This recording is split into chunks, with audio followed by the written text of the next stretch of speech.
Please note that today's shiur begins at the top line of Vav Omud Beis. In our previous shiur, it was necessary for us to spill over from Daf Hey onto Daf Vav so as to complete the idea under discussion. Here at the top of Vav Omud Beis, we have a topic heading and structural note that you'll note at the side of the Gemara, and we indicate that this goes until the end of Daf Zayin Omid Aleph. The diamond highlights Sidra Shel She'elos, a series of questions, lelo tshuvos, without answers. Questions are raised. Ha'im yesh yad lidvorim achirim. The concept of yad has preoccupied us in the last couple of shiurim, and we're noting here a partial statement, partial dedication with regard to other areas of halacha. Up till now, we've been discussing the concept of a yad by Nedarim. If a person vows, makes a vow, whereby he accepts upon himself some type of restriction, or he attempts to restrict something to others, and he uses a partial expression. What about the use of a partial expression regarding other areas of halacha? We've listed them here. Number 1, kiddushin, having to do with marriage. Number 2, payah, that's the mitzvah of leaving a corner of one's field unharvested for the benefit of the poor. Number 3, tzedakah, the topic of charity. Number 4, hefker, the declaration of something as being now unowned. Someone relinquishes his ownership of something. And number 5, beis hakisei, that has to do with a bathroom, dedicating a room or earmarking or assigning a room, specifying a room as being for that particular use. And you will see the halachic implications of such a dedication or such a designation. The double underline is used to simply highlight the repeat expression, boy Rav Papa. Rav Papa raises these questions. Let us now turn to the Gemara itself. Boy Rav Papa. By way of commentaries, let us glance at the Ran commentary at the top line. Boy Rav Papa, yesh yad l'kiddushin v'chulei, afilu biyad mochiach komibayalei. Up till now, in our previous shiur, hopefully everyone has listened to that previous shiur, you saw quite an extensive discussion regarding a partial expression that was called yad she'eno mochiach, that didn't have total clarity. In other words, it was an expression that could have been interpreted as referring to something else, or was simply unclear. This Gemara, according to the Ran, is investigating even with a clear expression. The issue is raised. Mi amrinon, do we say nihi delo israbelu yodos behedya, gamrino b'ma motzinu b'nedarim, that even though yodos was not revealed in an explicit fashion, that partial expressions are always effective. Nevertheless, maybe we can learn through logical comparison to the realm of vows. Just like in the realm of vows, if a person uses a partial expression that has clarity, it is binding. So too in other areas. O ein yad afilu v'afilu mochiach, or no, partial expressions are not binding in other areas. The Nedarim shiny, the chamiri. Vows are different because they are of a serious, strict, stringent nature. With regard to vows, the whole nature of a vow is speech. That even with something as ephemeral, as abstract, as non-tangible as speech, nevertheless, it is binding. Masha'en king b'kiddushin, as opposed to, let us say, something like an offering of marriage. Shehein tzricha meiza ma'isa. Some action is required. Kesef, oshtar, obiyah, handing cash to the woman, or a writing of a document, or intimacy. You see that other areas, Kiddushin, for example, requires some action. Therefore, maybe a mere partial speech is not going to be effective. Let us glance also at the Tosfos commentary. Yesh yad l'kiddushin, at the very beginning of the Tosfos commentary. Tema, mehecha tesi yad l'kiddushin. Where would you even begin to think that there should be such a phenomenon?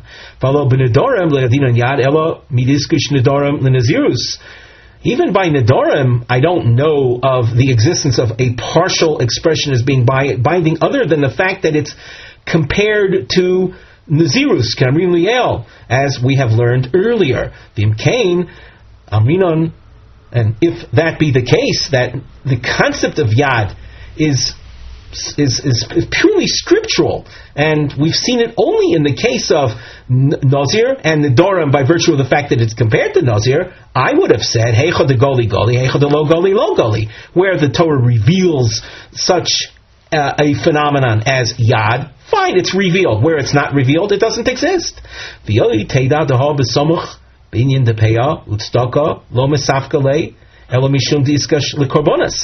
regarding the other topics that will be forthcoming, Peah and Staka, the only reason we're considering the possibility of a Yad is because the topics of Peah and Staka are compared to Karbonos meaning sacrifices, which falls under the realm of Nedarim, of vows. And so there's a scriptural reference for those things. But what about Kiddushin? What about marriage? Where's the basis for even raising this as a question? So Tosfos answers, V'yesh lomar de Kiddushin nami, with regard to marriage as well, kevan to osar la kuli alma kehekdish, since when a man marries a woman, as far as the woman's further marriage possibility, she is completely forbidden. She is considered like an item that's sanctified. Sanctification imparts prohibition on the item that was sanctified. So too, marriage imparts prohibition upon the woman with regard to marrying anyone else. Therefore, there's room for raising the question. Maybe there is yad for Kiddushin, for marriage purposes, as we find the yad in the case of hektish. Now, let us turn to the Gemara. Top line, we continue with Rav Papa's question, Yesh yad likiddushin oy loy. Notice, by the way, that this is presented as a long question. In fact, if you scan ahead on this page, you'll see that the whole page is comprised of basically two questions. So, is there yad l'kiddushin? Well, hechidomi. First of all, what do you mean by yad l'kiddushin? You'll notice you have some dashed underlining. These are stages in trying to figure out what are the circumstances to begin with. Before we can even analyze whether or not there's a yad l'kiddushin, we have to know what are the circumstances of the question. So, if you're going to suggest a man said to a woman, Harei at mikudeshes li. He says, gives her money, and he says, you are, of course the woman has to agree, but he says, with this money that you're receiving, you are married to me. The Omar lechaverta, and the man continues speaking to a woman standing by her side and says, V'at nami. Well, that's not a question. Pshita, it's obvious that the second woman is married as well. A man is entitled to marry multiple wives. So in such a case, it's obvious that the second woman is married. That's not a yad. That's actual kiddushin. A yad is a partial expression. This is a full-fledged offering of marriage to the second woman as well. Ela kagon diyamar lo liisha. Rather, the circumstances behind Rav Papa's question are as follows. He said to a woman, Harei mikudeshes li, the same expression as we saw before. V'yamar lo lechaverta v'at. And he says to the woman, the bystander woman, the woman standing next to her, he says, and you. Mi amrinon, do we say v'at nami omar lo lechaverta v'tafsi bo kiddushin lechaverta? That the expression of v'at in that context is tantamount to v'at nami, and you too, you as well, and the kiddushin would take hold with regard to the second woman as well. Oidilmo, or maybe v'at Chazoi Amar lo lechaverta. That he's saying to the second woman, and you are seeing what I've done with the first woman. V'lo tafsi bo kiddushin bechaverta. And if that's the intention of v'at, that you're seeing what I'm doing, so there's no kiddushin with regard to the second woman. You notice that we have a bracketed section that follows now. On the side we have a note, a starred note, which reads, Sograyim elu einom l'shem dilug. The purpose of these brackets is not for skipping purposes, elomarim dikra shelo estaima, simply to show that up till this point the basic question has been asked. Within the brackets, the Gemara raises a question on the questioners, namely, why did Rav Papa ask this question? In light of the fact that from another context, it seems that Rav Papa has no doubt about it. Rather, it's clear to Rav Papa that there is a yad li-kiddushin. So if it's clear to Rav Papa that there's a yad li-kiddushin, then why is he raising the question over here? So now, that having been said, let's read the bracketed section. Omi meboye lei. Is this something, the issue of yad li-kiddushin, is this something that Rav Papa needs to ask about? From the fact that Rav Papa said elsewhere to Abaye, quote, Mi sovar Shmuel yodayim she'ein mochichos havyon yodayim. Does Shmuel hold that yodayim she'ein mochichos, the topic that we had in our previous year, and we have to note that this is a question that's raised regarding Kiddushin. That's a point that the Ran is quick to make. And you see this also in Rashi, that the fact that Rav Papa is asking Abai, does Shmuel hold regarding Kiddushin, Yodayim she'ein mochichos, partial phrases that are not absolutely clear, do they constitute Yodayim? Michlal, the Svira Leila Rav Papa, it then would seem clear that Rav Papa is of the opinion the yesh yad likiddushin, that if it was an issue of a clear yad, a clear partial expression, that it would exist, that there is such a thing as a yad likiddushin.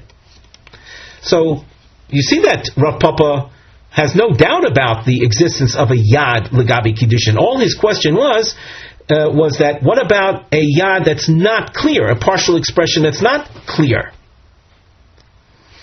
So why is Rav Papa at the top of the page asking we'll say a basic question? Is there a yad, even if it is clear, is there yad likiddushin? The Gemara answers, Chado migo my desvira le l'Shmuel Omar le la'Abaye. And we'll take the simple approach to this answer by simply looking in first we'll look at the Rashi commentary.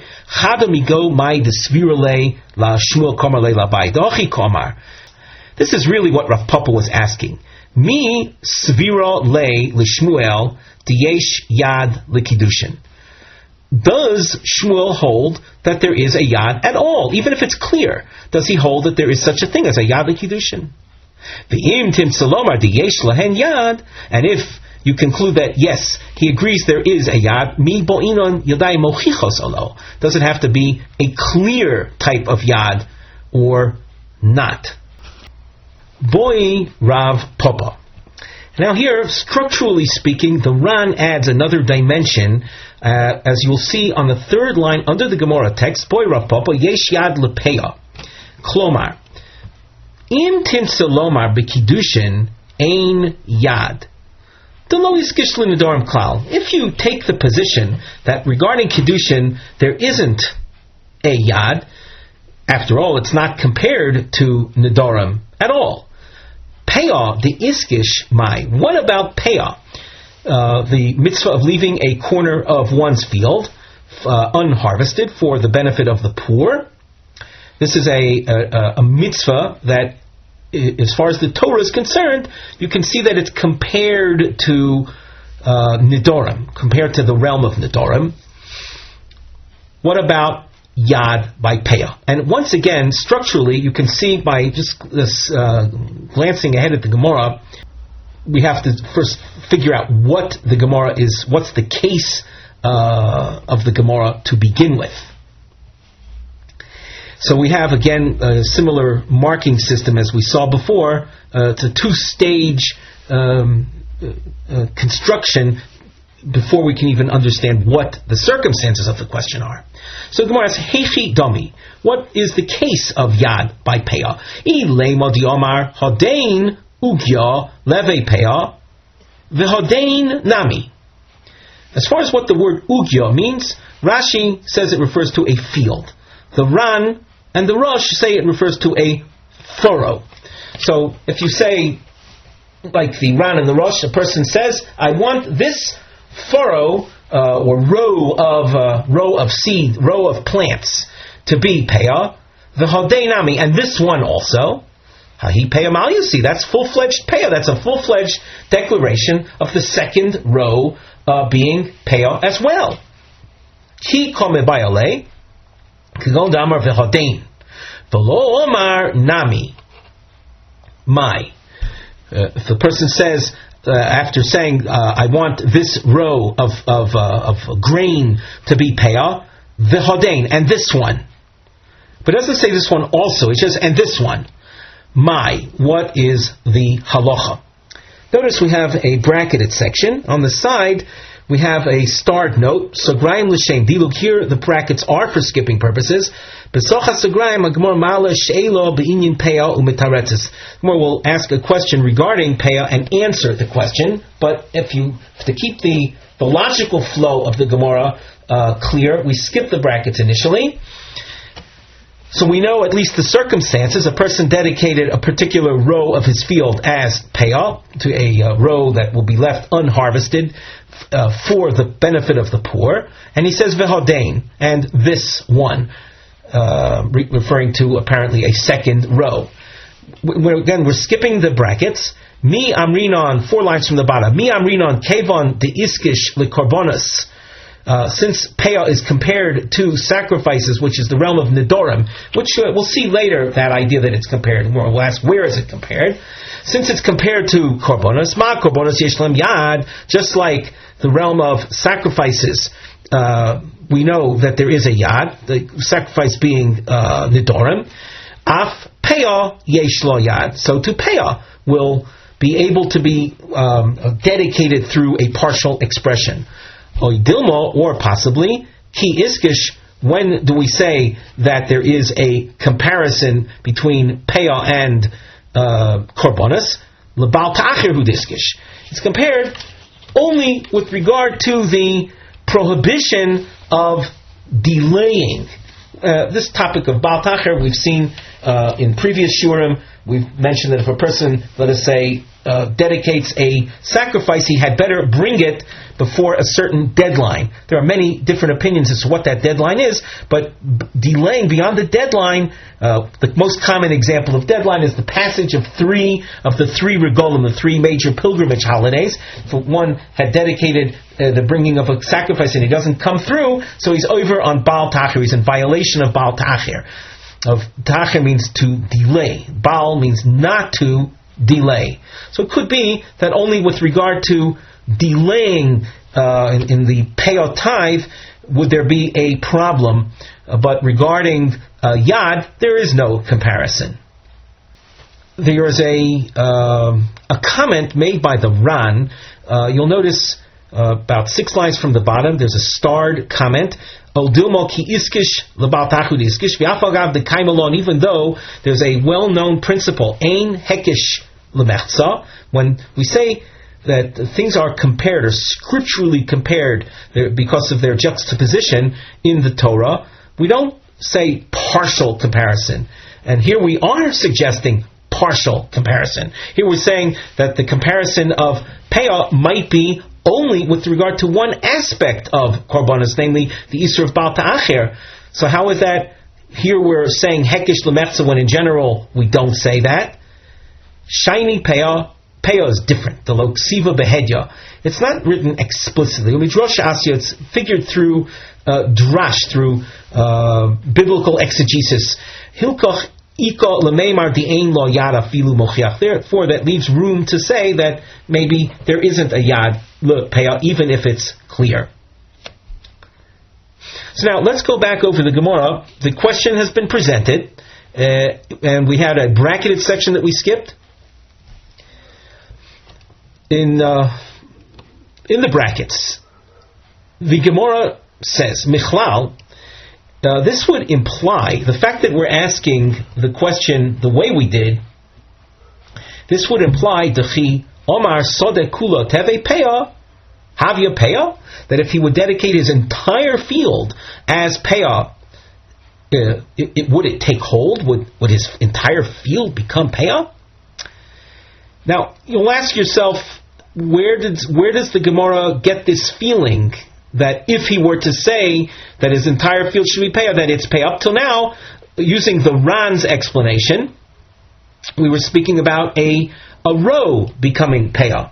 So here, in order to understand this question, we look at the Ran himself on the fourth widest line, the end of the line, Michlal Di'i Omar Tevesode Kula Peah Havi Kula Peah. Devadai Rav Papa B'chai Gavla Kobebayale. It's obvious, says the Ran, that Rav Papa's question is being asked in this fashion. Debahi Ugyu Kamaisa Iko Shiura. That the first row that he dedicated had within it the minimum quantity to fulfill Peah. Lo, if the first row didn't have the minimum quantity to constitute Peah, afilu im timtzelomar ein yad lepeah peah ma'asihi. Even if you were to say there is no such thing as a partial Peah dedication, in such a case, the second row would definitely be Peah. The Valek even Shislas Peah, since the man started leaving Peah, Kiyomar v'hadein legomra niskavin. Since he said v'hadein, his intention is to finish the basic amount. Elavadai kivadika shiur Peah b'kamaisa mibayale. Therefore, we're talking about a case where the first row had the minimum amount with which to fulfill the Peah requirement.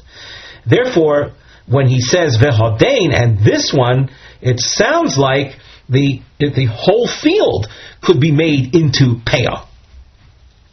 Is that a reality? So the Gemara says, we continue back in the Gemara text, in V'hatanya, yes, and we'll bring support to that. Minayin shimrotza shimroitze lasses kol sadeo Peah. From where do we know that if a person wants to dedicate his entire field as Peah, oise, he could do so? Talmud lomar pa'as sadecha. And we understand that as Rashi says, this means to say that the whole field could become Peah. So we had raised the question, is there a Yad Lepeah or not? How far does the comparison to Korbanos go? Does it include regarding the issue of Yad, or is it limited to the issue of Baal Ta'achir? Once again, we see a bracketed section, and there's a starred note on the side, which says that Sograim Elu Einom L'Shem Diluk. Here we're not coming to skip. We're here to show only that the basic question has ended up till this point. Within the bracketed section we have background information. The Gemara had presented as a given that Peah is compared to Korbanos. So the Gemara asks, the bottom line in the brackets, where is that comparison? Answer, Desanya. We have a Tanaic source which opens with a pasuk, essentially one word from the pasuk. The Rashi quotes the more of the pasuk towards its entirety. The word me'imoch zeleket shekol peah. Now, in order to appreciate how that shows a comparison to sacrifices, we must look at Rashi on the top. The pasuk says as follows. You can see the quote, Hisidor neder l'Hashem Elokecha lo sacher l'shamo ki tidrosh yidrshenu Hashem Elokecha me'imoch. So now this pasuk spoke about Kisidor Neder Lashem. That is a standard vow, and the standard vow of the Torah, your basic vow, is a vow to bring a sacrifice. And in that pasuk it says, "You shall one who vows to bring a sacrifice shall not delay its bringing." And as the pasuk went on to say, "Kidoro Yishel Hashem Elokecha me'imoch," and that word me'imoch is a reference. It's a reference to payah. So the Gemara on the top line mentioned other tithes, that leket shikol payah. Those are all different kinds of tithes that are left for the poor in the course of harvesting a field. So as we said in our introduction, once again we have another question that is left as a question, no answer given. Here the Gemara continues with Yesh Yad Litzdaka o Ein Yad Litzdaka. We should take a look at the Ran on the Vav Amid Beis. Again, what the Ran does is he deals with the structure of these questions. Are these questions viewed as a continuum of the previous questions, or is this an independent question? The Ran actually has two opinions on that topic. And he prefers that the question of tzedakah is not a question that follows from the previous discussion, but is an independent question. So we continue with that. Yesh, we go back into the Gemara. Yesh yad litzdaka, ein yad litzdaka. Well, once again, hechidomi, we've got to clarify what are the circumstances before we can even begin analyzing the question. Ilema diamar hadein zuzo litzdaka v'hadein nami. Hadein, an Aramaic word meaning this, zuzah, this coin I'm dedicating for tzedakah, and this one also. Well, that's not a question. Hahu tzedakah atzmi, that's actual tzedakah. And we're asking about a person who dedicates something using a partial expression. Elo kegoyin diomar v'hadein v'lo omar nami my. Rather, he dedicated a specific coin to charity, and he said regarding another coin, he said v'hadein. But he didn't say nami meaning also. So my. Hadein nami tzedakah. Komar is his intention to say that this coin also should be for tzedakah. Dilma my v'hadein. What does the and this one mean? The nafkusa the alma komar v'diburahu telo aske. He's saying regarding the second coin, this one is for my own expenses, and he simply didn't finish off his statement. He just said v'hodein without saying v'hodein lenafkusa. He just said v'hodein, but his intention might very well be for something other than tzedakah. And now the Gemara continues giving a basis for asking this question. Mi amrinon kevan de iskish lekorbonas dechsiv beficha.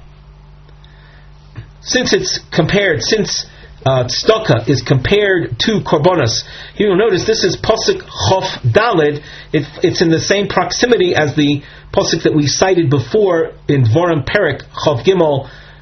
There we cited pasuk chof beis, but it's one continuum of psukim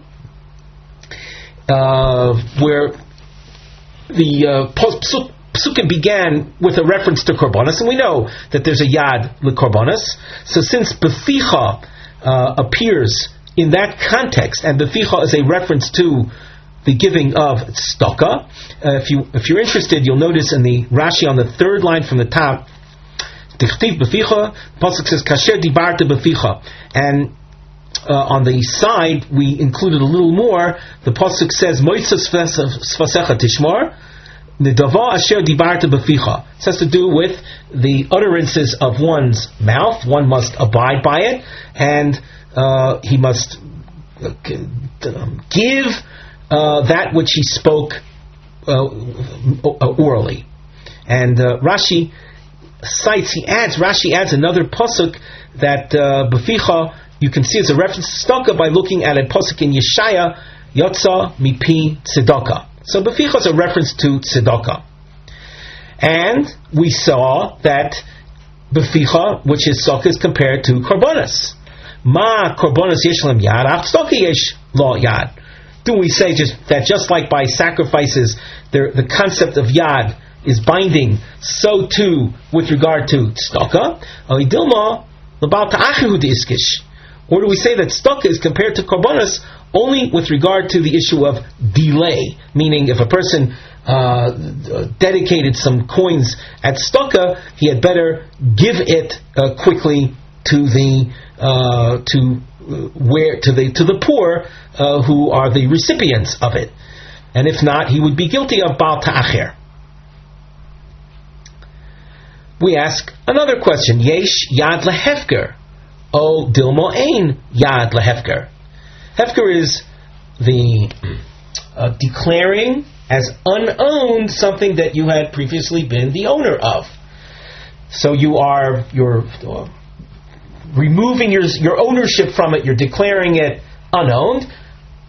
Do we say that in a hefker declaration that a partial expression is sufficient?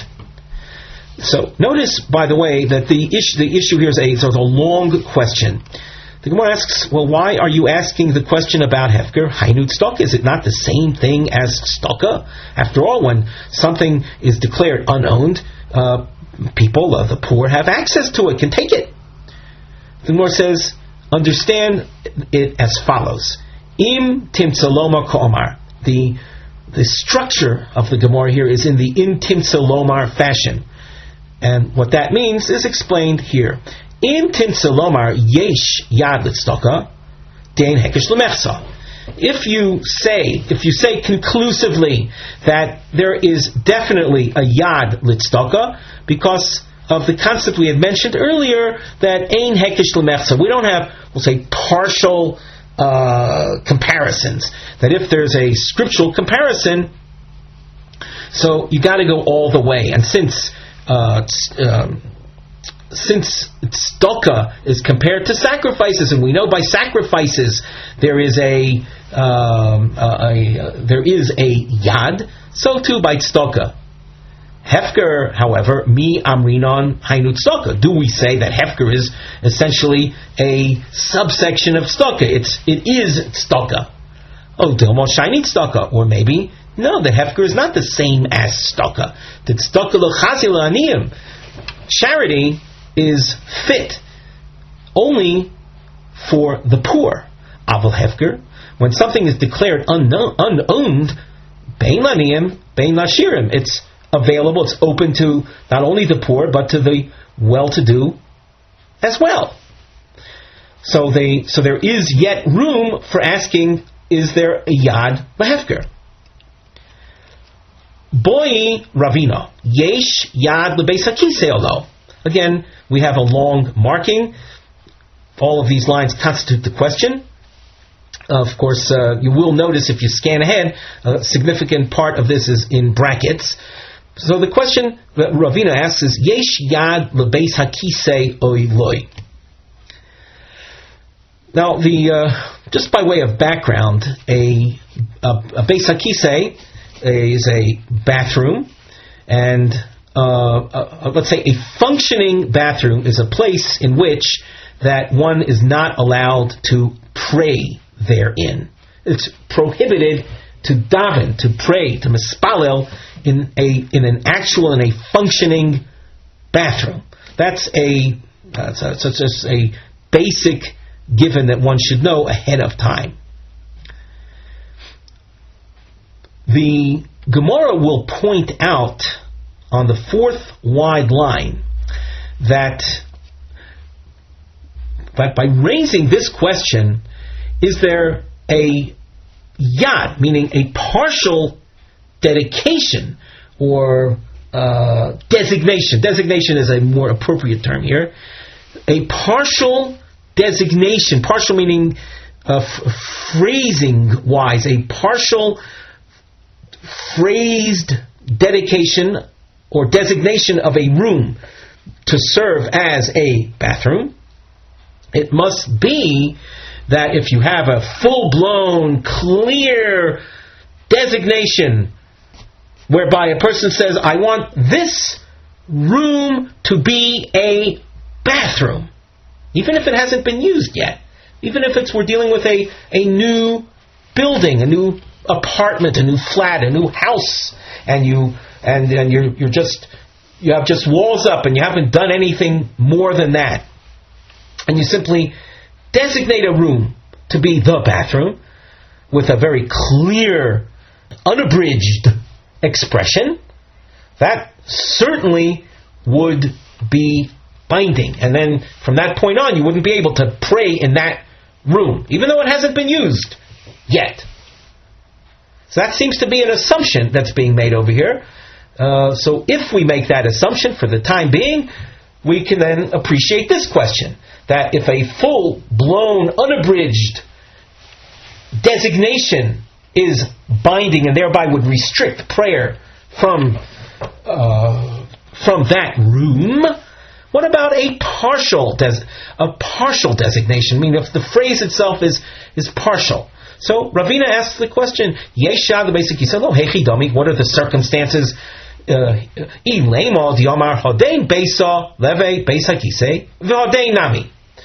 word Beisa is often translated as a house. It can also refer to a room in this context. So if you're talking about a person that's standing near, say, a few rooms, and he says, I want this room to be a bathroom, and this one also, well, that's a clear designation of the second room as being a bathroom as well. That wouldn't be a point that Ravina would ask about. That wouldn't be the circumstances of his question. He said, and this one, without saying, and this one also, what is the intention of the speaker? Do we say that after dedicating room number one as a bathroom and then saying Hodain, he means to say, and this one also, or possibly Mai v'Hodain, the Tashmisha Bialmo Komar. And this one, this room, it's for some other purpose. Note the fact that we have brackets on the side of the Gemara Sagraim Elu Einom L'Shem Diluk Elaharis Dikura Shelo Istaimo. The point is that up till this point the main question has been asked. Umashi B'Sochas Sagraim Havibiru Alech Ravina Yochol L'Shoil Shelazu Shel Yesh Yadim Habosis Shelo Lo Borulo. How can Ravina ask this question concerning Yad if the basic issue of room designation or bathroom designation itself is not something that Ravina is so clear on? As we indicated before, in order to ask the question of Yesh Yad LeBeis HaKisei or not, you have to be working with an assumption that a clear, unabridged designation would be binding and hence restrictive. By the way, right after the brackets, you'll notice it says Tiboyale. The question remains unanswered. The word Tiboyale is like you see the word Teku in other Masechtas. Here in Maseches Nedarim, you find unusual expressions from time to time, and that observation you can see in Tosfos at the end of the narrow lines. Tiboyalach, he says, Kamo Pirush Kamo Teku V'Loshen Nedarim Mishuna. The language of this Masechta is a little different, is unusual. Now let's go back to the Gemara. We pointed out the issue dealt with within the brackets. Now let's see it in the text on the fourth wide line. By the fact that Ravina is asking the question, is there a yad lebeis hakisei mechal de pshita le Ravina diesh zimun lebeis hakisei? It must be that it's obvious to Ravina that there is designation power with regard to beis hakisei. How can that? But how can you say that it's pshita, that it's obvious to Ravina? V'ha mibaya le Ravina. Ravina has been known to ask that as well, to raise that as something that we can question, that we can debate. Hazminu lebeis hakisei mahu. people who designated a room to be a Beis Haki say, what is the din? Zimun moyel o ein zimun moyel. Does the designation help? Is it effective? Is it binding? Or maybe not? So, if the issue of basic hazmona is something that Ravina is not clear about, why is he asking about yad, about a partial an expression, an abridged designation? The Gemara answers, yes, you've got a good point. Ravina, chado migo, chado komi bayale. Ravina is asking really one question that follows from the other question. And it's as follows. Zimun moyel or ein zimun moyel. Does designation, and the unabridged, clear designation of a room as a bathroom, is that effective or not? And if you conclude that zimun is effective, designation of a room as a bathroom is binding, now yesh yad o ein yad. What about a partial or abridged phrasing of the designation? Is that binding or not? And with regard to this, teboi lay. A question remains unresolved. With that, we conclude our shiur for today.